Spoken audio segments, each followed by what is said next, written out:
Aviation experts call it automation addiction, an over-reliance on the computerized flying of passenger jets. But that same technology has helped make airline travel safer than ever. The report by the Federal Aviation Administration agrees with that, but says pilots are not as skilled at manually flying the plane in emergencies or when transitioning back from automation to manual.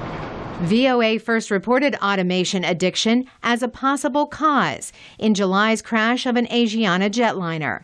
The Boeing 777 hit a seawall in San Francisco as the pilots were attempting a typical manual approach. The crash killed 3 and injured more than 180. Vic Hooper flew as a captain with Asiana until 2 years ago. He says his first officers preferred to fly on autopilot rather than manually. Sometimes I would push them a little bit beyond what they had done. Like I try to get them to fly a visual approach. They were very uncomfortable with that.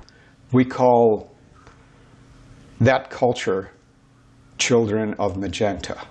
Former pilot trainer Ross Amer is referring to the magenta color that highlights the route on the high-tech instrument panel.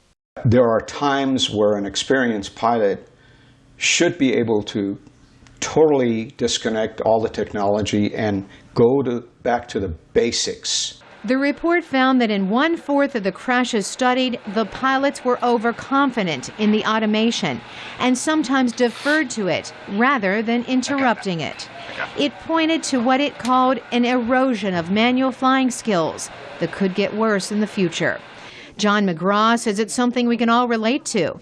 He spent 17 years with the FAA and is now an airline consultant. If you watch how people drive today, with all the automated systems they have in cars, some people can manage that and some can't, and they're doing that with no training. The report recommends more manual flying, and especially training for rare events. But simulator training costs money and takes pilots away from flying the plane, the revenue maker for airlines. Michael Huerta leads the FAA. With technology that we now have available to us in flight simulators, we're able to very, very significantly enhance training. The report looked at 26 crashes worldwide until 2009. No recent ones like the Asiana crash. The National Transportation Safety Board contacted VOA after our Asiana story aired to interview the pilots featured in the series. The board will hold its hearings in December and issue its findings after that. In Washington, Carolyn Presutti, VOA News.